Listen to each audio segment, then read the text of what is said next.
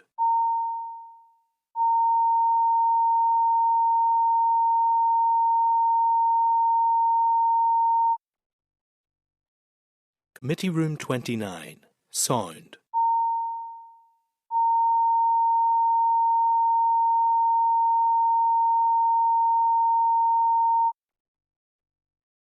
Committee Room 29, Sound.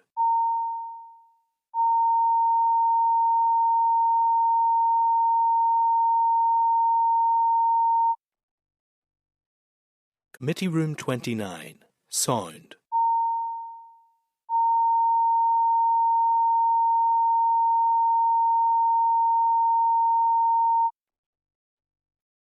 Committee Room 29, Sound.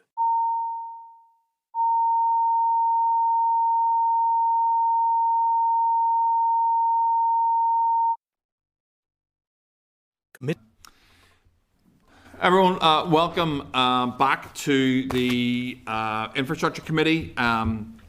We are now going to take some evidence from departmental officials around the graduated driver licence proposed subordinate legislation. I'd like to take members' attention to page 265, which is the clerk's memo. At page 271 is the response from the Association of British Insurers. At page 273 is a response from the Justice Minister. At page 274 is a response from the Education Minister. At page 277 is a response from the Northern Ireland Approved Instructor Council. At page 282 is a request to DFI seeking some clarity around GDL from the Driver Skills Academy. I'd like to welcome Chris, Adrian and Pat to committee today and seek agreement from committee that this evidence session is recorded by Hansard. Our committee agreed. Agreed. Invite, therefore, the departmental officials to make an opening statement, and then I'm sure there'll be some questions from members, but we're in your hands, Chris. Thank you, members. Thank you for the opportunity to brief the committee. And Chair, you didn't ask, but I promised to be brief. So we've covered this subject before. So I was going to, as I do at the start of a session when we're talking about road safety, I would like to acknowledge the people who've lost their lives on the road this year. To set the context of the consideration that we're going through, obviously the GDL is one of the measures that is here to prevent deaths on our roads. I have done the unfortunate thing that I too frequently do when I appear in front of this committee, which I've had to cross out the number I had in front of me this morning and write a higher number in. So there have been 24 people have died on the roads this year. So we were last here 11 weeks ago, and since then 17 people have died in those 11 weeks. So whenever I was last sitting in front of you, we've had 17 more dead people. That's more than one a week. We had a road safety forum meeting with the PSNI representative. They're the custodians of the statistics. This year has been the worst start to a year in 18 years. We have people dying on our roads at a frankly horrific rate. That is a mixture of drivers, passengers, pedestrians, motorcyclists, vulnerable road users. Looking specifically at those who are aged 16 to 24, there have been 5 deaths this year among those aged 16 to 24, which is the way the stats are convicted. We're losing that age group at more than one a month. The impact of GDL. So whenever we are doing this, the notion is, well, somebody should do something about this, and somebody is the people sitting around this collective table. And among the somethings is GDL. So just to say that, brother Chair, I have no more to say. You know the issues, and we hand ourselves over to you for your questions. Okay, listen, thank you very much, Chris, for that brief opening statement. And certainly I would reflect that the committee is completely aligned with the view that you have shared today, that road safety, and I know it is a priority for the Minister. Anything that can be done in terms of road safety is worthwhile, and the committee, I think, has been genuinely supportive of GDL. I think, as you will be more than aware, we had our issues about how it was introduced in terms of both the assembly and the methodology with which people learnt about it. But that notwithstanding, that's not really what we're here to talk about today. In terms of how this is embedding, and certainly since your last meeting with us, we have heard concerns from NIAC and DIA, who have said, and I think it's a fair summary, that they certainly didn't feel properly consulted. But let's park that for a second, and I think to a degree that is not something that we can go back on. But also they have concerns about how prepared they will be for this deadline in October. So I suppose my first question to you is, what level of confidence does the department have that driving instructors across Northern Ireland will have enough time to make the necessary adjustments? What level of confidence do you have we will be ready for October? Sure, we're very confident in DVA that we will be ready for the 1st of October. Now, remember, the 1st of October is the date which GDL will be introduced. The first new driving test on GDL will not take place until the 1st of April 2027, so we've quite a significant amount of time to get to that point. It's critical that the legislation is in place before the summer recess to enable us to achieve the 1st of October deadline. The risk register that I hold for the introduction of GDL has only one red risk on it, and the red risk is the legislation. And that's only there because it's outside of my control. I can do absolutely nothing about that, and that's the reason why it's such a high level. All of the other risks are manageable, and they have been mitigated against. We have a communications plan that has been developed that will involve NIAC and the Driving Instructors Association and all other stakeholders. There's an internal plan. We're holding GDL stakeholder meetings. The next one is tomorrow. Following the last session just before Easter with NIAC, DIA and the insurance company, Mr Dunn very helpfully issued a question 43205 that evening, asking for what sort of engagement we had prior to the announcement and what engagement there's been since the announcement. And we provided the Minister provided that answer to Mr Dunn on the 15th of April. You followed that up with a substantially similar question last week, and I've just drafted the answer to that. That'll issue from the Minister in due course, setting out how much engagement there has been with NIAC, both before and after the announcement. And there has been substantial engagement, and that engagement will be ramping up over the next number of weeks and months. So we're going to be meeting with them every month. We're going to be issuing them with individually with newsletters. We've got a draft newsletter to go to all MLAs. That should be with all of you in the next few days, hopefully. And we'll have a dedicated advertising campaign. We've already engaged with the communications company, and I've seen the first iteration of the television advertisement that will be used for the purposes of introducing GDL. So all of that, along with a very strong digital presence across the department, across all of our NI Direct channels and engagement with road safety partners, we are absolutely confident that we will be able to deliver GDL on the 1st of October 2026. You mentioned, thanks Pat, you mentioned on the way through there that the risks are manageable and all can be mitigated against. So in your obviously substantial now discussions with NIAC and DIA, are they raising any issues with you that sit outside what you described as sort of manageable risks? Are you in those meetings, are they saying it's all fine, yeah, we'll be ready for the 1st of October, it's all good? Yeah. Or are there any things that are being flagged up to you that are concerns? The issues that they are raising are practical issues, which is what we expected anyway. The Minister's announcement the 27th of January was essentially the strategic direction as when we're going to implement GDL. What we're now in is delivery operations. And we're now engaging with NIAC and others. The questions that they're asking are practical questions about how the programme of training is going to be implemented. We've brought them in, we've given them one-to-one sessions. We've talked them through a module of the programme of training, how that's going to operate in practice. What does that mean for you as a driving instructor? So that process has started, and they are engaging with that. That will continue for the next 4 or 5 months. And by that stage, we are very hopeful that all driving instructors will have all the information they need to enable them to commence training new young drivers, mostly, from the 1st of October on GDL. Okay.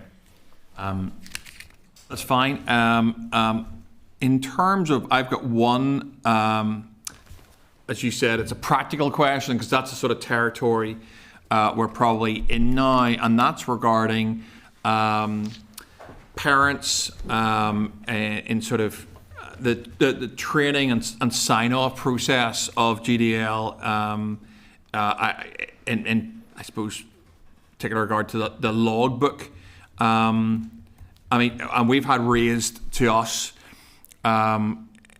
whether or not it's appropriate that I'll use the term non-professionals. I am a non-professional, as I'm a parent and will be doing this in 2 years' time.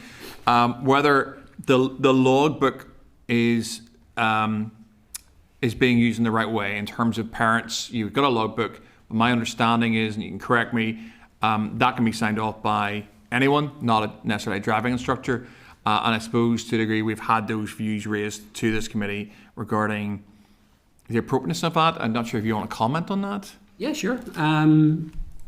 Trust-based compliance systems underpinned by legal consequences are not new. They exist right across public and private sector. I mean, some of you may be filling in tax self-assessments, others may be filling in agricultural subsidies, others may have to complete a medical declaration for their driving licence. All of you, I imagine, complete a mileage and expenses claim. Trust-based systems are not new, and trust-based systems underpin GDL in every jurisdiction. Now, we have a mixture of both professional driving instructors and supervising drivers. That is the law in the UK. So the provision has to be made for both of those. Mm-hmm. What we want to have is the parents or the driving instructor to take the candidate through their driving. The programme of training is the candidate's programme of training. They have to complete that. The assessment has to be done by the driving instructor or the parent. This was touched on in great detail in September 2014 during one of the evidence sessions to the Environment Committee, and a lot of these questions were raised then. And the purpose in doing this, largely, most people are compliant with the law. 90% of people, given the evidence that was given to the Environment Committee by Inspector Leach from the PSNI, 90% of people are compliant with the legislation. So we're working on the basis that, given that GDL is so important, parents, largely parents for the younger drivers, will be the people who will be the guardians of this. They will insist that the programme of training is completed and the logbook is properly signed off. Given that you've said that you'll be doing this in a couple of years, I would imagine, Chair, that you will assiduously make sure that if you're doing this, that your children will have completed that particular module. My wife will make sure of that, and I have no doubt. Yeah. So, and that's what, and that's exactly what it is that we have in the legislation. That the responsibility is for parents and for guardians and for instructors. This is not something new. However, if it's misused, if it's abused, if we detect forgery or falsification, that's a criminal offence. It may result in the revocation of the driving licence and other penalties instead, including potentially their insurance being invalidated. So there are underpinning legislations, but what we're looking for is moral accountability, respect for the law, and long-term compliance. So we have done our work in this, we've done it previously, so we're hoping to promote responsibility over surveillance, trust over coercion, education over punishment, and culture over compliance. You'd practiced those Yes. four, hadn't you? Yeah. You practiced those. In terms of that reliance, let's stay for a second on signing off the logbook. And you mentioned there obviously consequences of forgery, let's say, of that logbook. How would that be assessed? Whose job would it be to look at that and go, well, that looks dodgy. Well, that's changed slightly from when we originally brought forward the legislation back in 2016, because at that time we were looking at a hard copy logbook with an actual signature on it. Mm-hmm. This is now going to be An app? On an app. So the app will require the candidate driver to invite their IDI, a share code will be given, or their supervising driver. IDI? ADI? Yeah, instructor. Yep. To be their supervising driver. Yep. Now, that person holds a driving license. Yep. So we know exactly who you are, because you have already complied with our identity verification checks to get your driving license. So whenever you're invited onto the candidates app and you're signing off the logbook, we know who you are. So forgery isn't so much an issue now, because we're not looking at handwritten, but we've got a digital identity audit trail of who is doing what. That's fine. I might have a couple more, but I don't want to hog it. John. Thanks, Chair. Thanks, gents, again. Always very informative, and you give very good evidence in respect to this, and I appreciate the work you've done to date. And it would be remiss of us not as well to note the tragedies on our roads, and we appreciate the intent of this, and I think collectively we want to make sure that it's right. That is certainly the engagement I've been getting from driving instructors up and down the country, but particularly in my constituency, who see this as the professionals that they are as a key cornerstone of creating more road safety and better drivers on our roads, particularly for our young people. But it would be remiss of me not to say that many of them still feel that they are in a real area of ambiguity around the process. This will be eye-opening today, even around the app and the supervision. But they keep asking me, John, when are we going to find out how it's going to work and when we're going to get our training? What is the time frame within the next 6 months before the 1st of October, and how is that process going to be rolled out so that advanced driving instructors are going to be fully informed and fully aware of what's going to happen? Because maybe the comms are going out, but it's not trickling down to the men and women who are delivering the training at this moment in time. The stakeholder engagement began shortly after the Minister's announcement on the 27th with NIAC, with the umbrella organisation. Okay. We have since been in contact with mass emails and information to every driving instructor informing of this. We will be continuing that over the next number of months, and we will be inviting driving instructors into our headquarters to take them through the end user experience so that they see exactly what this is, and we'll be making those materials available. I understand the frustrations of driving instructors at this point in time, because they don't think that they know as much as they would like to know about it. They will know everything that they need to know about it by the time this is introduced on the 1st of October. So if you would give them that, your constituents, that assurance, yes, and to all driving instructors, they will know everything they need to know so that they will be able to teach new drivers after the 1st of October under the new GDL regulations. That's good to know, and for those that are watching, I think they'll be glad to hear that, because they're obviously getting questions as well from new drivers and people who are taking their licence. You'll may be aware of a letter that we as a committee received from the Northern Ireland Approved Instructors Council, just even from up to this week, setting out some of their concerns. The first that I picked up on was the transition and the fact that there'll be effectively a two-tiered system for them. They'll be teaching drivers who qualified with their licence pre the 1st of October and those who qualified post the 1st of October, isn't that right? So they'll be training new drivers in one system 1 minute, and the next lesson they have in will be another one. And they find that may well lead to a two-tier driving system, instruction system. Do you share any of the concerns that they have about different instruction techniques that will be going and the confusion that might lead to, and how might that best be managed? Again, covered back before the Act, that was one of the issues. There will always be a transition period, and the transition period for this is 6 months. And during that time, the driving test will be the same right up until the 31st of March. Okay. The instruction will be different.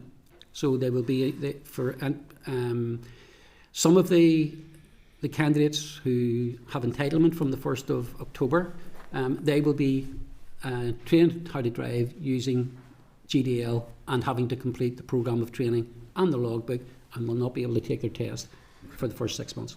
Okay. We will cover that in the information that we're making available to driving instructors, so they will know that. Transition is always going to be difficult. It's never straightforward. There'll be some wrinkles along the way, and we'll iron those out. But generally speaking, this will get us from the 1st of October to the 31st of March reasonably painlessly, and we'll make sure that driving instructors have it. A lot of the other things that were covered in the letter that the committee received from NIAC, we'd already covered those back in 2014, 2015 as well, so those concerns are not new to us. Yeah.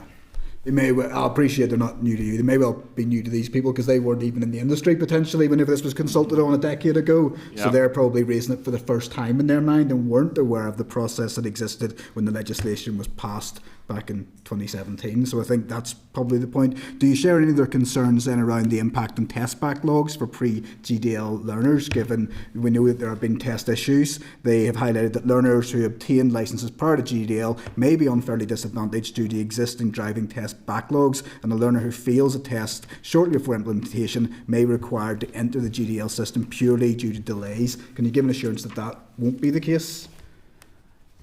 Generally speaking, it takes roughly around 20 hours of tuition for someone to be ready for test, which ties in with the 6 months. So we're asking that could be supplemented, by the way, with parents or supervising drivers as well as paid tuition. At the end of March of this year, the waiting time for a driving test on average across the network was just about 32 days against a business plan target of 35 days. So we're in and around 6 weeks of a waiting time. Now, what I expect to see is potentially, and it's not necessary for people to do this, but we may see an increase in the number of people applying for the driving test before the 1st of October. But this doesn't impact anybody until the 31st of March next year. It's because the only people impacted here are people who get entitlement from the 1st of October whenever they get their licence. So we may see an increase in the number of people applying. GDL perversely could create fewer applications in the latter part of this financial year, because those people who get their entitlement from the 1st of October will not be able to do their test until the 1st of April next year. So I don't foresee there being an issue with lengthening waiting times. However, to mitigate against that, we advertised on Monday past for new driving examiners. Now, those new driving examiners will fill the vacancies that we have in the system. Yes. But we will have a supply just in case, and we can draw on that supply if needed to supplement what we have to minimise waiting times further down the line.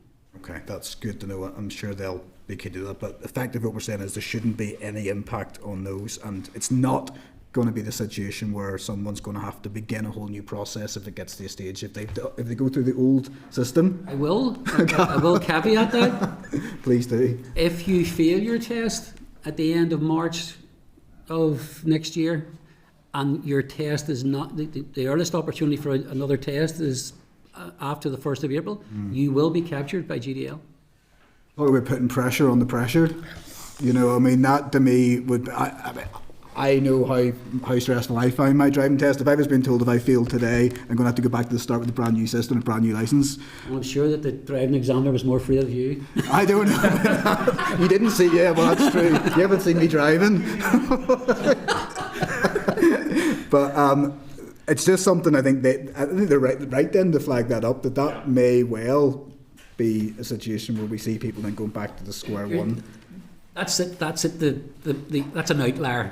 Okay. We don't expect that, but it is a possibility. Right, no problem. The final one, Chair, if I may, is a geographic one. It doesn't potentially affect my area, but it has been raised with me. The experience and requirement to be on the motorway. For some people, they and their driving instructors live 40, 50, 60 miles away from motorways. The requirement? So it was Malaysia actually released it. So there's no requirement at all to be on. So it would be on dual carriageway would be. So there's no requirement to be on the motorway. They had raised it up. No, so the motorway driving is an optional module within the programme of training, and the reason why it's optional is because of the location of motorways. Yes. In this part of the world, that you cannot easily access a motorway for example, from Enniskillen. There are dual carriageways and there are stretches of roads, overtaking lanes, etc., where you can go up to posted speed of 60 miles per hour. But that's not to say that a test or a lesson will be at that speed. The instructor or the supervising driver needs to be aware of the road conditions and drive at the appropriate speed. Yep. So there is no requirement for motorway driving. It's optional. And if someone wishes to take lessons with a driving instructor, and it's only a driving instructor on the motorway, they can do so. That was my question. Because I was aware it was optional, but is it optional? It's optional on the candidate. Then they can decide if it's something they want to avail of. The instructor can't go in and say, "I feel that we best place here in the interest of road safety to get you on the motorway," because the instructor could suggest but it would be but the candidate would need to agree to it. Yeah. Okay. There's no. It's not mandatory. No problem. Okay, that's all I have for now, Chair. Thanks, James. Good, John. I'll bring in Stephen next in a second. I just had a question from what John raised there. Pat, how many tests are taken every month in Northern Ireland, ballpark? Driving tests? Overall, you're looking at around 6,000 overall. Now, this isn't private cars, but I'll tell you what the figure is for the whole of last year: 70,023. Okay, but you're maybe talking a ballpark of 6,000 a year, 6,000 a month. Yeah, and that's all categories. That's not just category B. Right. Okay.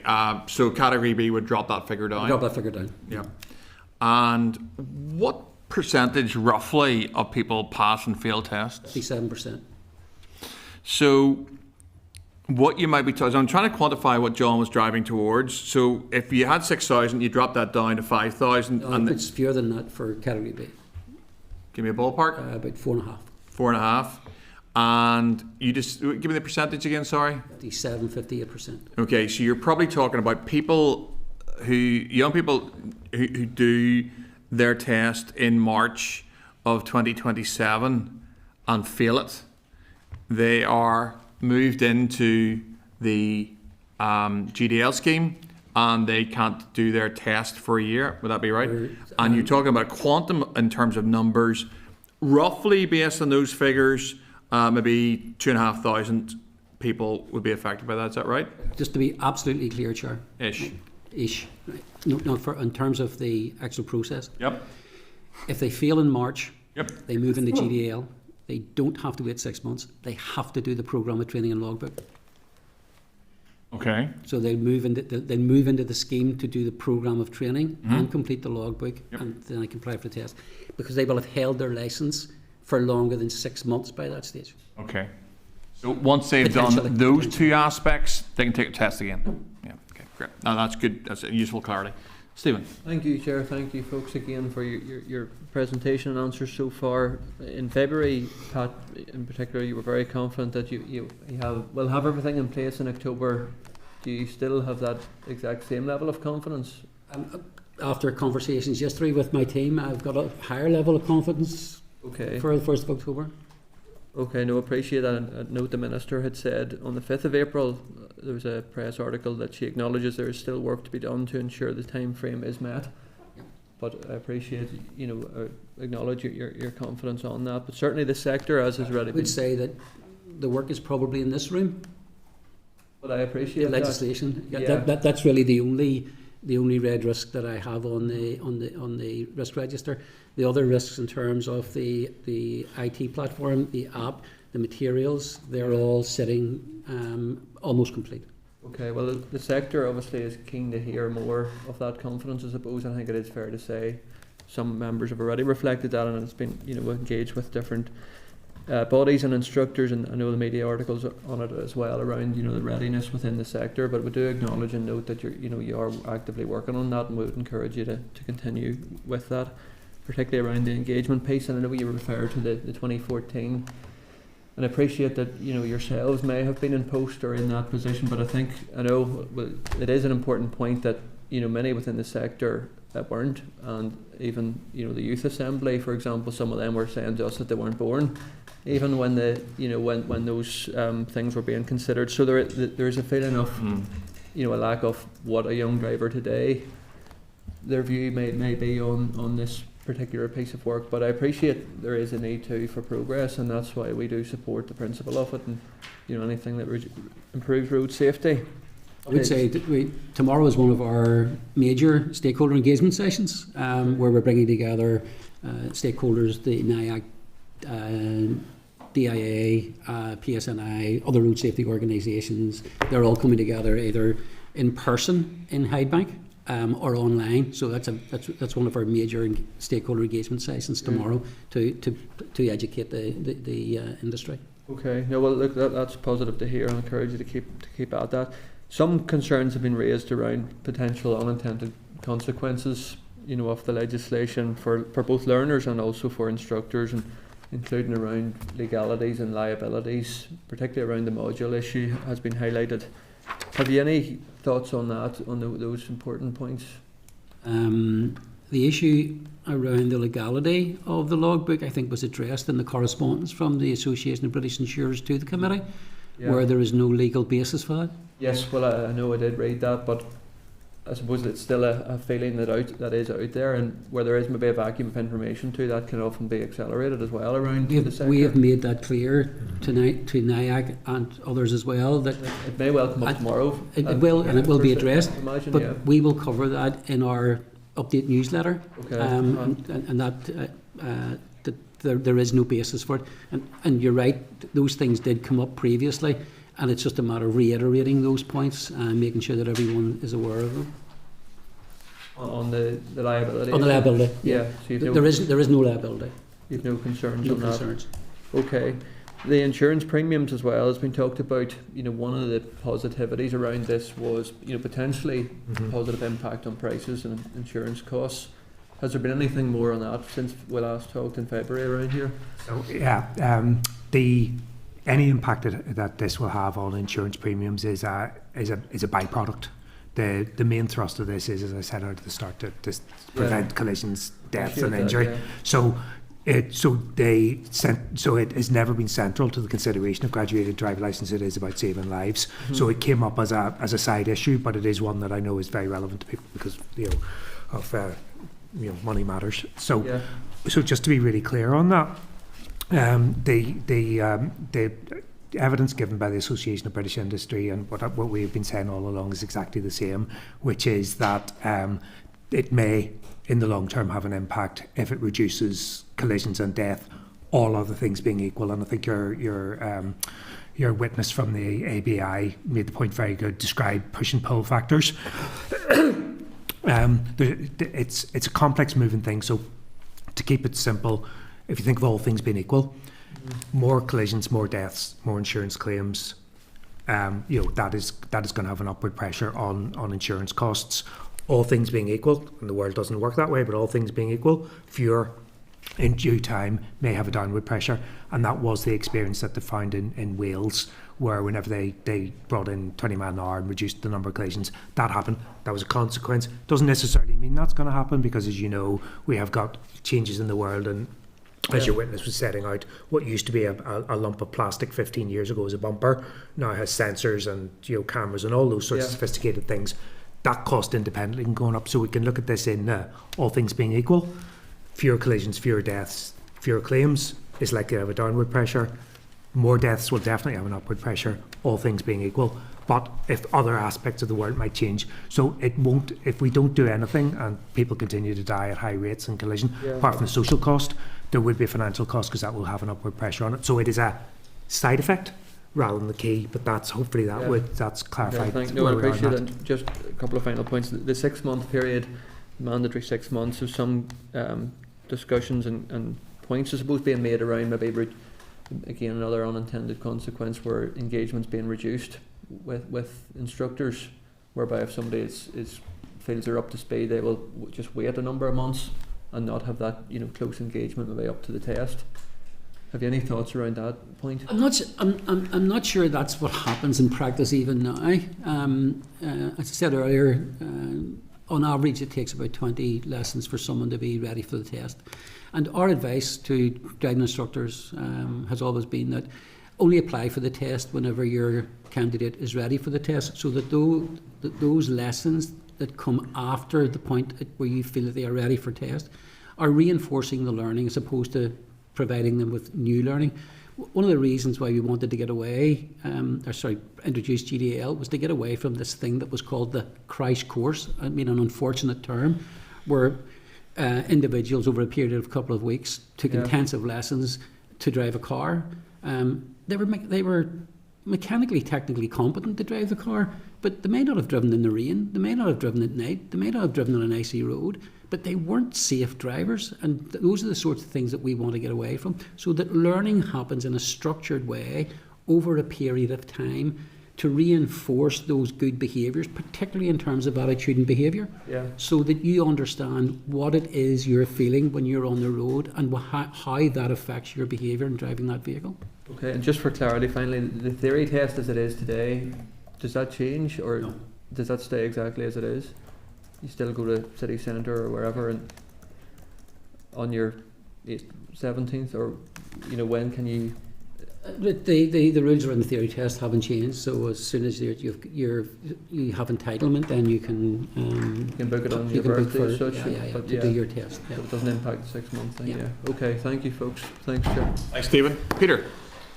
Thank you, Chair. And I've been ticking off questions that I've had based on the excellent evidence I think that we've received as a committee today. So thank you very much. It's been really informative and concise and very clear as well. And I think that reflects the importance of officials being so accurate. My question, because I'm very supportive of GDL, I chair the all-party group on road safety, I'm on the policing board, I speak with Sam Donaldson fairly frequently. I get the importance of this. And the GDL obviously is going to take time, and hopefully further down the line it'll bear fruit in reductions of lives and lives saved and things like that. You mentioned, Chris, it's the worst start at the start there in 18 years. Yeah. And a big thing for me is education of young people and really targeting people so they get this almost subconsciously in a lot of respects. And when I was a councillor, I'd been along to the road safety shows at Belfast City Council and things like that. We've had a response from the Education Minister today in terms of trying to get road safety onto the curriculum.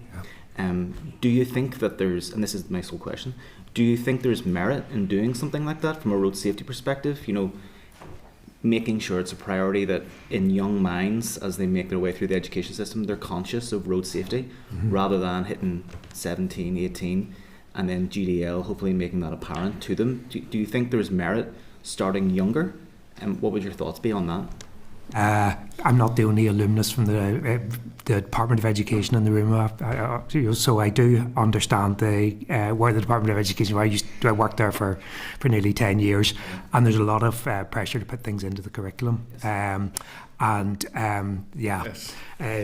CPR, learning how to swim, all sorts of things. And so I wasn't surprised by the point about graduated driver licensing is whenever the young person has the maturity and the relevance, then the graduated driver licensing takes them through it. I mean, you couldn't reinforce the message often and early enough. Whether it will jostle forward in a curriculum review whenever, I mean, my job literally there was to try and get young people to get out the door with GCSEs in English, Maths and 3 other subjects. They have a big challenge. At the point in time, whenever they do GL, they're emotionally ready for it. But as people do that, and it becomes aware that those at the top of the school, are doing that, it'll become part of what happens and discussions about how all that works out. So it'll come in. Of course, the more I would obviously say yes, but I can understand why it didn't make it into the jostle of the curriculum. So I actually didn't know, Chris, about your background, so that's really interesting. So is there anything else we could do then during those sort of formative years of young people's minds in terms of road safety? Is there, just out of curiosity? So this is one aspect of what we do about road safety. So there are other aspects of road safety education that are supported through primary schools and post-primary schools as well. The road safety calendar, elements like that. Schools have the discretion to do it, and I know that they. I've worked in a school, so she would say, on a Friday, we got somebody to read the calendar and all that. So it does come in. And interestingly, so I'm hoping to put her in front of the committee more to talk about other do-somethings. One of them is the mobile phones. In mobile phones, other jurisdictions have found that successful messaging is wherever young people apply pester power in the same way as they used to do about smoking. Mum, dad, you're smoking, and I hear in school that that's a bad thing. Actually, don't use your mobile phone, I hear it's a bad thing. So, it's the same way as parents are the custodian of this.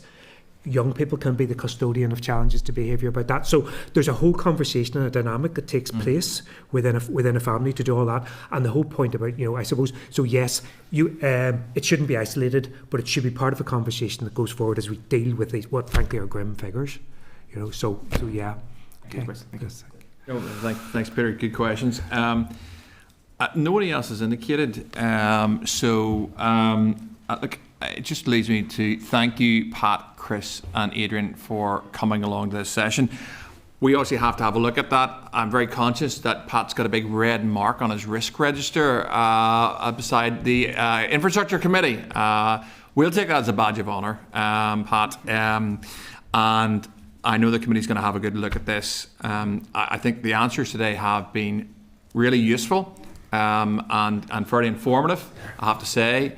And I suppose I just would have loved, and again, we're not going to dwell on the past, but I would have loved it all to happen over a 6-month stage where all this was kind of ironed out and then it was kind of announced. And I think that because the impetus and the driver, which you cited, Chris, at the start, is really the key thing here. It's about reducing those road deaths, and it's sobering when you come to the committee and say, since I was last here, this is how many people have died on our roads and how many families have been affected, and it's life-changing for them.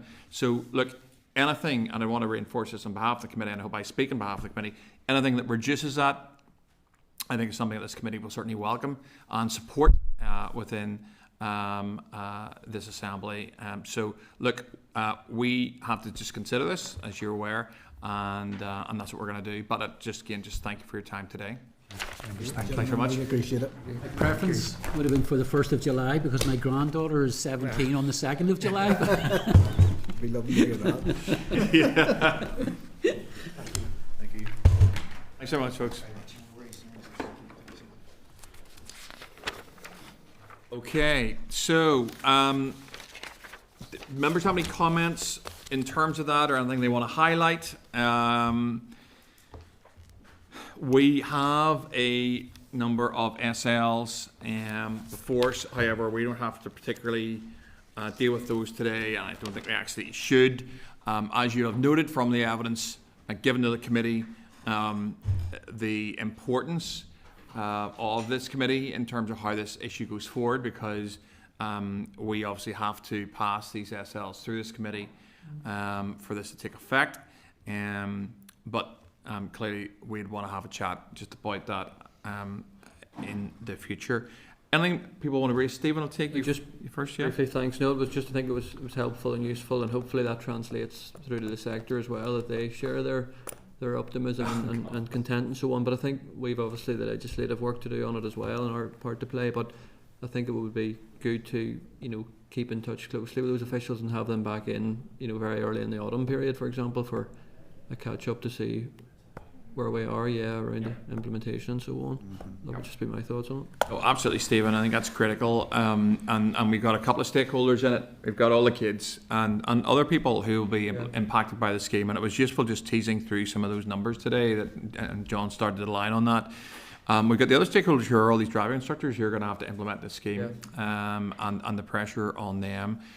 Clearly, the evidence was very positive from the department in terms of their engagement with driving instructors, and we did our best to tease out their level of confidence in terms of the sector being able to implement this in the timescales that the department would like it implemented within.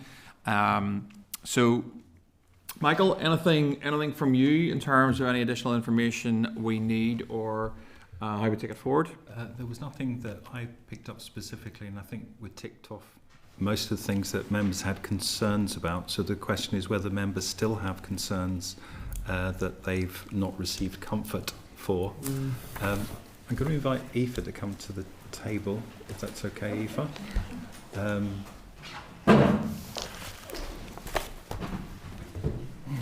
Just to see if there's anything that has been brought to the attention of members that hasn't been covered or hasn't been answered so far.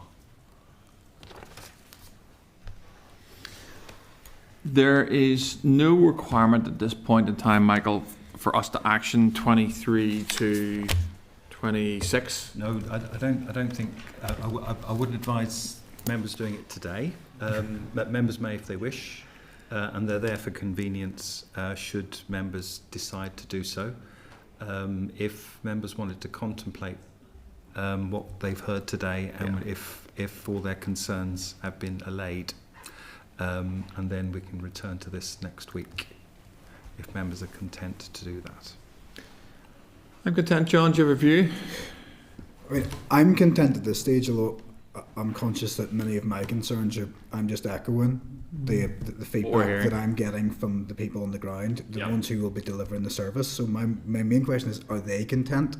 Are they satisfied that the training will be timely and to what they need to make sure they're competent? Because ultimately they are true professionals. They want to get this right. They want to play along. But I just sense that I'd like to hear from them. I'm happy to reach out directly. Maybe we can individually, or maybe we bring them in briefly. That was I was heading in the same direction, John. Whether or not we invite the two bodies back in and say, look, provide them with the evidence. They'll have it on hand, sir. Provide them with the evidence that we got today, and say, look, is this your understanding of where we are? We could do that either. We could ask for written evidence back from, or write for an update from them, or we could have both bodies back in and ask them. I'm easy with either, but I think it's one that we want to get right. We have these SLs. I don't think we necessarily rush into this. We do also want to hold up the department without good reason either, because this is really important stuff. And as Pat inferred, we are the only step in terms of GDL that's left, and they're obviously very conscious of that. But we don't want to do it in a hasty way either, that doesn't provide the level of scrutiny we want. So look, I don't know the committee members who we have left. What is our view in terms of do we invite the two bodies back and ask for oral evidence? Do we ask them to provide some written evidence around what they've heard, and are they more assured a number of weeks on from whenever they first came to us? I'm happy to take views on it. Just from listening to that and listening to the Officials. evidence, officials, information given, if we write back to those that have communicated to us, and they say, "Yep, no, actually, it's actually, we're greatly allayed," does that sort of negate the need for inviting them? So I'm just wondering, what time?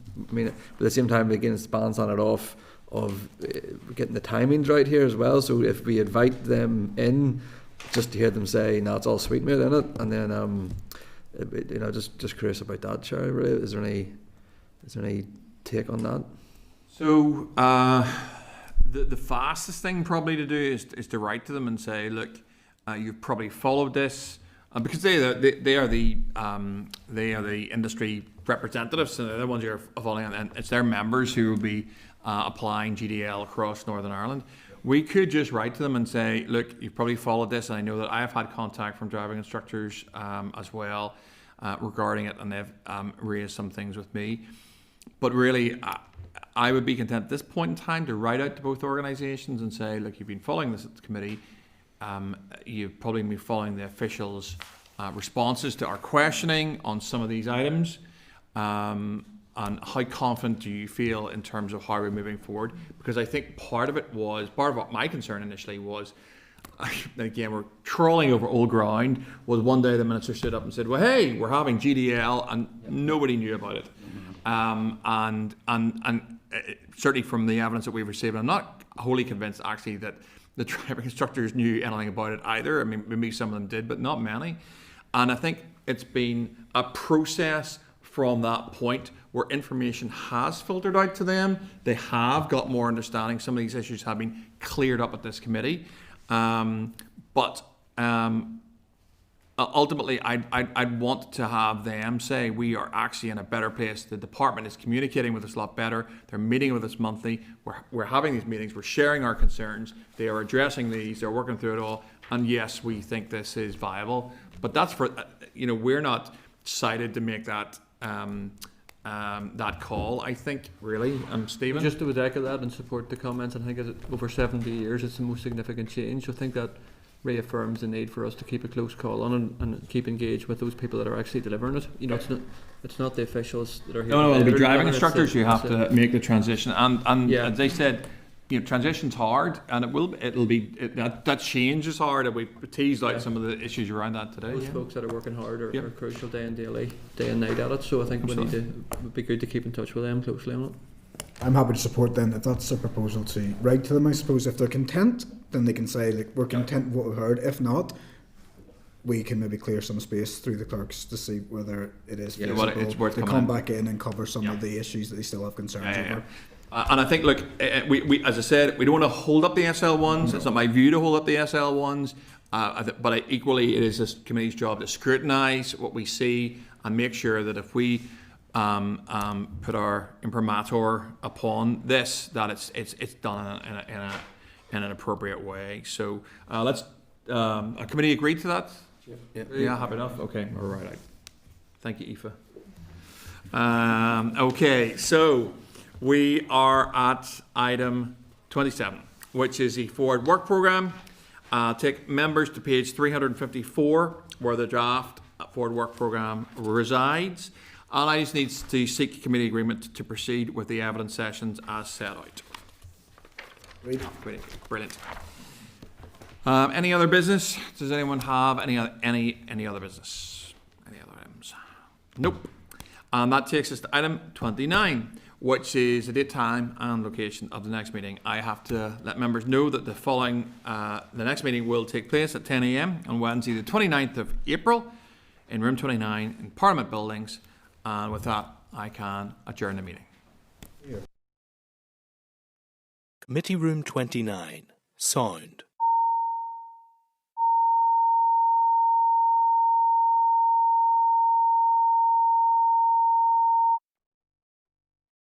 Committee room 29. Sound.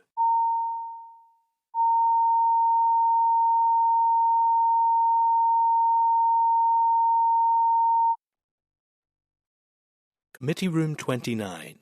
Sound.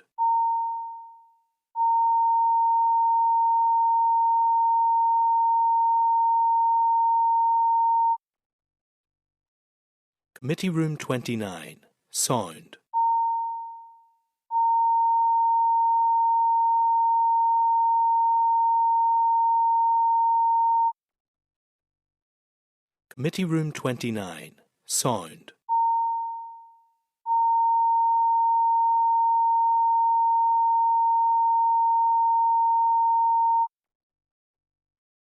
Committee room 29. Sound.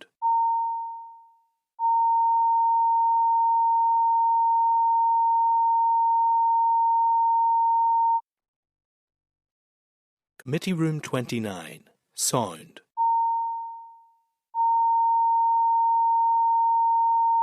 Committee room 29. Sound. Committee room 29. Sound.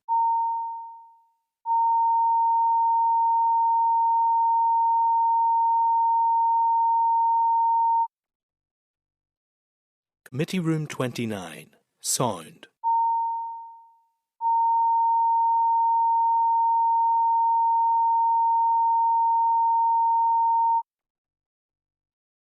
Committee room 29. Sound.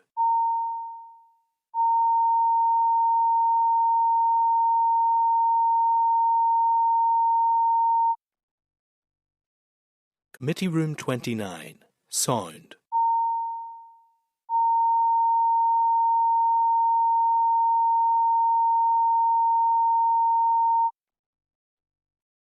Committee Room 29, sound.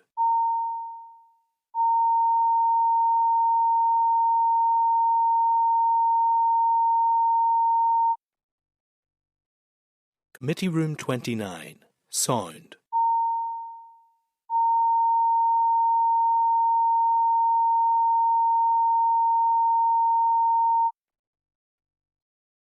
Committee Room 29, sound.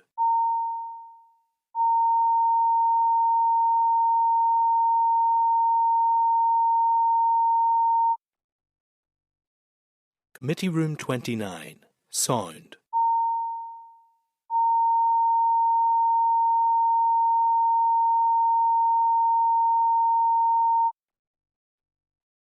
Committee Room 29, sound.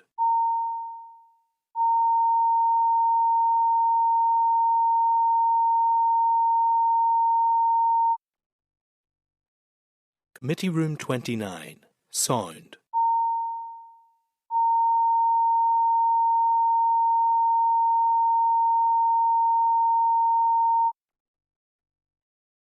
Committee Room 29, sound.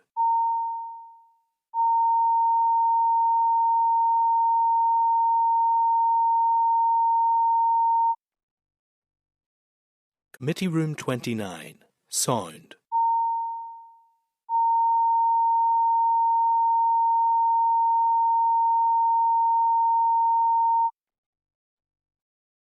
Committee Room 29, sound.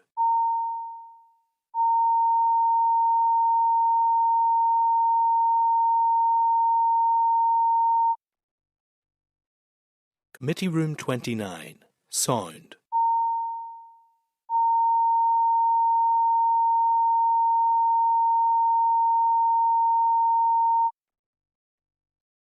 Committee Room 29, sound.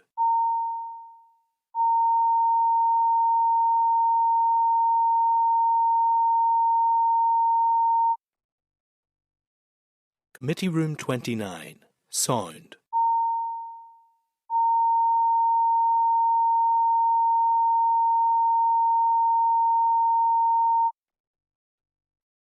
Committee Room 29, sound.